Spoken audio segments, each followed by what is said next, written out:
In the previous video lesson in this Hearth Magic series, I taught you the principle that placing matter, element, within a given space also places energy in the given space, and which some might also call spirit and may also be referred to as frequency. Let me repeat. Element holds energy. A space holding specific elements also holds the energy cultivated from the combination and interplay of those elements. This is the cultivation of the magic within the space.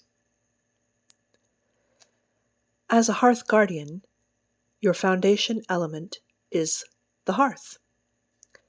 Now, the hearth is a multi-element combination or installation in and of itself. We'll talk about that more in upcoming video lessons in this series.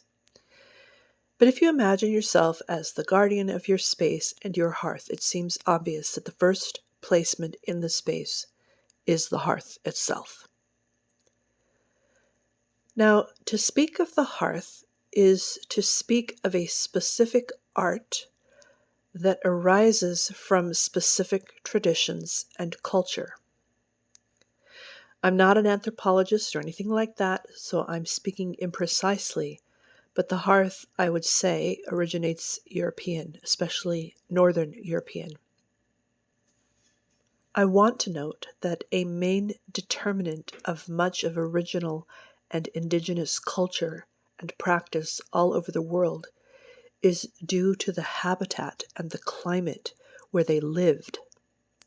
And you can imagine how hearth becomes home if you are coming in from traversing, say, deep snowy forests. If you imagine the part of the world where the traveling is through hot desert, what you come to rest and recover within is the oasis. Oasis has water or well as the center placement. So oasis can be considered a mirror magic to hearth. Now, those who have hearths also have wells.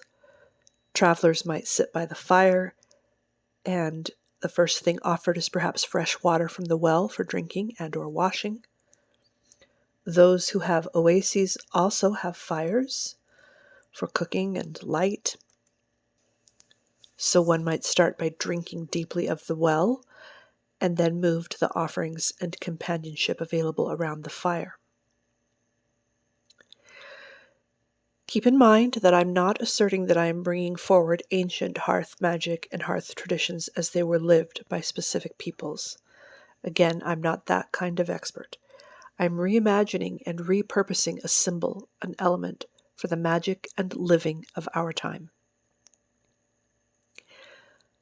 Another thing to keep in mind, even if we would want to place a hearth, most of us don't live in dwellings nor have time and other circumstance that would allow us to just ignite a huge bonfire in the kitchen and keep it going all the time. This is not current reality for most of us. I bring up these considerations to say that I will be teaching a Canon hearth magic. Again, Canon based on my own creativity that I'm sharing with you, not historically accurate.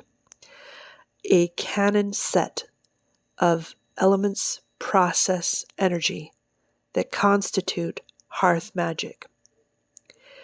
But the invitation is to vary from the canon as much as you need or want to.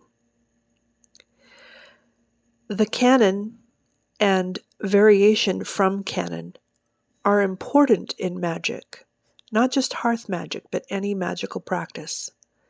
Canon and variation is a base magical principle or key.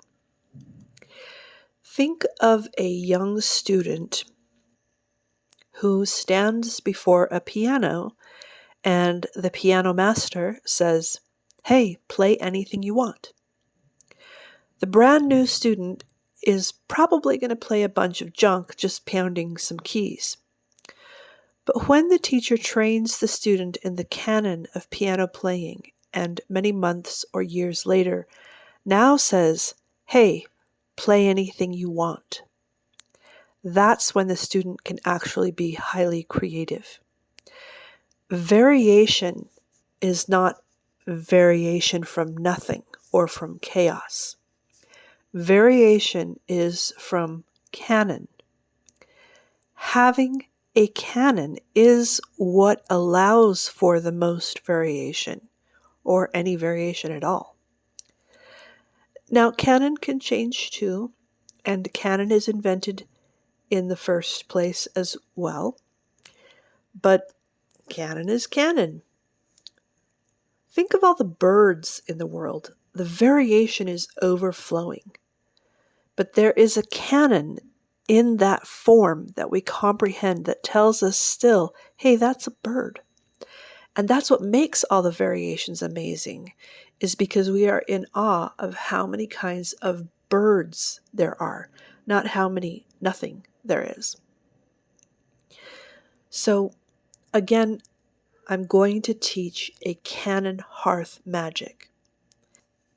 But as I teach these keys and elements, you will be able to see what kind of variations you can apply in your personal practice, in the hearth/home/oasis you create, responsive to your time and your place and your person and those you may be blessing. I hope that makes sense. So, our canon elements are the hearth, central, and the well, complementary. And this can be mirrored to oasis, central, and fire or hearth, complementary. Let's meet again and continue to talk about this.